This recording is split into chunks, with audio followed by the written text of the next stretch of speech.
আসসালামু আলাইকুম। আজ আপনাদের সাথে শেয়ার করব দই চিড়ার ইউনিক একটি ডেজার্ট রেসিপি। গ্রীষ্মের গরমে অথবা রমজানের রোজা রেখে সারাদিনের ক্লান্তি শেষে ইফতারিতে যদি এমন একটি দই চিড়ার ডেজার্ট হয় তাহলে কিন্তু সারাদিনের ক্লান্তি দূর হয়ে যাবে, শরীর মন দুটোই ভালো হয়ে যাবে। অনেকে আছেন প্রতিদিন ভাজা পোড়া খেতে চান না, যারা খেতে চান না আজকের রেসিপি তাদের জন্য। তো কথা না বাড়িয়ে চলুন দই চিড়ার ডেজার্ট তৈরির মূল প্রস্তুত প্রণালীতে যাওয়া যাক। দই চিড়ার ডেজার্ট তৈরি করার জন্য প্রথমে নিতে হবে চিড়া। এখানে একটি স্ট্যানার নিয়েছি, তারপরে দিচ্ছি মেজারমেন্ট কাপের 1 কাপ চিড়া। চিড়াতে অনেক ধুলাবালি থাকে, একটু চেলে নিলে এক্সট্রা ধুলাবালি বা ময়লাটা ঝরে যাবে। অনেক সময় দেখা যায় চিড়াতে ধান থাকে, সেগুলো একটু বেছে নিলে ভালো হয়।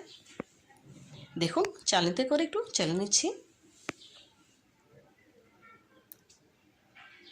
এভাবে করে চেলে নিলে চিড়াটা একদম ঝরঝরে পরিষ্কার হয়ে যাবে।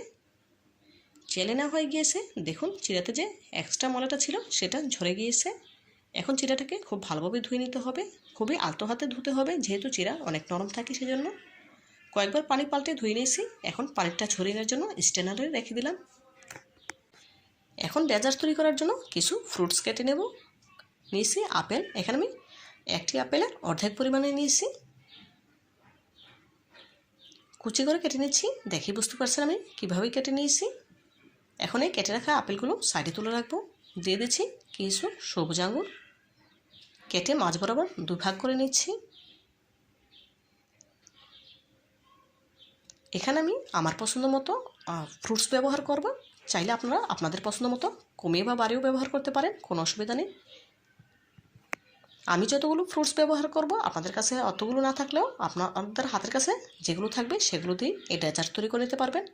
দিয়ে দিচ্ছি কলা, এখানে আমি 2টো কলা ব্যবহার করব, যেহেতু কলাগুলো সাইজে অনেক ছোট সেজন্য এখানে আমি 2টি দিয়েছি, বড় হলে 1টি দিতাম। দই চিড়ার ডেজার্টে আমি মিষ্টি ব্যবহার করব। দেখুন 2টি মিষ্টি ব্যবহার করব, কেটে টুকরো করে নিচ্ছি।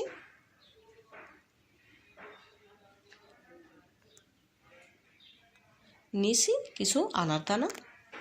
দেখুন সবগুলো ফ্রুটস কেটে নেওয়া হয়ে গিয়েছে। দই চিড়ার ডেজার্ট তৈরি করার জন্য এখানে একটি মিক্সিং বোল নিয়েছি। দিয়ে দিচ্ছি মেজারমেন্ট কাপের 1.5 কাপ টক দই।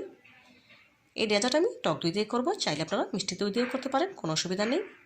দিয়ে দিলাম 2 টেবিল চামচ পরিমাণ চিনি। এখানে 1/4 কাপ চিনি নিয়েছিলাম, যেহেতু মিষ্টি ব্যবহার করব সেজন্য অর্ধেক পরিমাণ দিয়েছি, মানে 2 টেবিল চামচ পরিমাণ। যেহেতু মিষ্টি ব্যবহার করব সেজন্য 2 টেবিল চামচ পরিমাণ চিনি দিয়ে বাকিটা রেখে দিয়েছি। আপনারা যদি মিষ্টি না দেন সেক্ষেত্রে 1/4 কাপ পরিমাণ চিনি অ্যাড করে দেবেন। হ্যান্ড উইক্স দিয়ে খুব ভালোভাবে দইটাকে ফেটিয়ে নিয়েছি। চিড়াগুলো আগে থেকে ধুয়ে পানি ঝরিয়ে নিয়েছি। চিড়াগুলো দেখে বুঝতে পারছেন একদম ঝরঝর হয়ে গিয়েছে। দিয়ে দিলাম কেটে রাখা কলা, অ্যাপল, কালো আঙুর, সবুজ আঙুর, কেটে রাখা মিষ্টি। এখানে আমি 2 রকমের 2টি মিষ্টি ব্যবহার করেছি। দিয়ে দিচ্ছি আনার দানা, যেগুলো আমি আগে থেকে সারিয়ে নিয়েছিলাম। এখন দইয়ের সাথে খুবই আলতো হাতে মিশিয়ে নিতে হবে। তো বন্ধুরা, যারা আমার ভিডিওটি ইউটিউব চ্যানেল থেকে দেখছেন প্লিজ ভিডিওটিতে লাইক দিয়ে চ্যানেলটি সাবস্ক্রাইব করে পাশে থাকা বেল বাটনে ক্লিক করে দেবেন, এবং যারা ফেসবুক পেজ থেকে দেখছেন প্লিজ লাইক দিয়ে পেজটিতে ফলো দিয়ে দেবেন। এতে করে আমি যখনই কোনো নতুন রেসিপি আপলোড করবো সবার আগে আপনার কাছে পৌঁছে যাবে। এই কাজটি যারা অলরেডি করে নিয়েছেন আপনাদেরকে জানাই অসংখ্য ধন্যবাদ। দই চিড়ার ডেজার্ট তৈরি করা একদম সহজ, চাইলে যে কেউ তৈরি করে নিতে পারেন।